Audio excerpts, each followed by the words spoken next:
আমরা যখন বাঙালি, তো বাঙালিদের পাতে গরম গরম ধোয়া ওঠা ভাত আর তার সাথে কচু শাক। হ্যাঁ, এটা কিন্তু একটা সাবেকিয়ানা খাওয়া, তাই না? আর এরকম কচু শাক গরম ভাতে পেলে আহা, তৃপ্তি সহকারে সব ভাতটা কিন্তু উঠে যায়, তাই না? খুব সুন্দর খাওয়াটা হয়। আর তেমনি আজকে একটা কচুর শাকের রেসিপি নিয়ে চলে এসেছি। মাছের মাথা দিয়ে কচুর শাক বানাবো বন্ধুরা।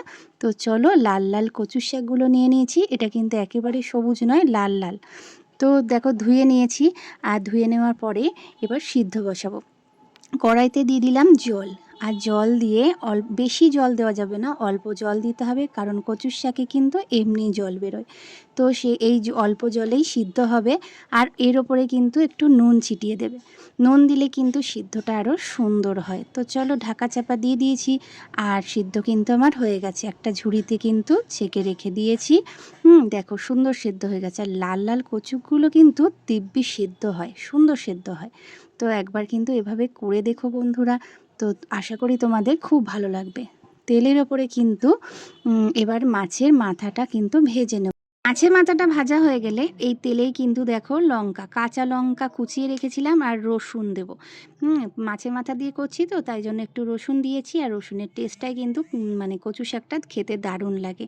কাঁচা লঙ্কার রসুনটা ভেজে নেওয়ার পরে টমেটো দিয়ে দিলাম। টমেটো দেওয়ার পরে একটু নুন দিতে হবে, টমেটোটা যাতে গলে যায়। দেওয়ার পরে কিন্তু ওই তেলের ওপরে সিদ্ধ করে রাখা কচুটা দিয়ে দিলাম।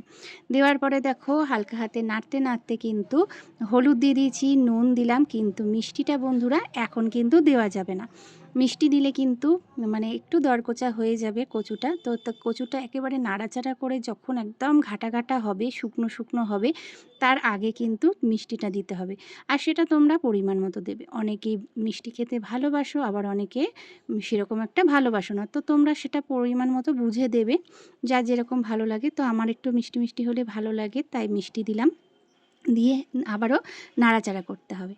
খুব ভালোভাবে নাড়াচাড়া করতে হবে, যাতে একদম শুকনো হয়। একদম শুকনো শুকনো হবে, মানে যত কচু নাড়বে তত কিন্তু শুকনো হবে, আর খেতেও টেস্টি লাগবে।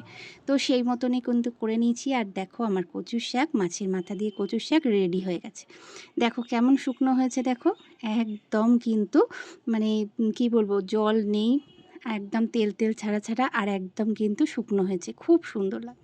তো চলো বন্ধুরা, কেমন লাগলো ভিডিওটা অবশ্যই জানাতে ভুলো না। দেখা হবে নতুন ভিডিওয়।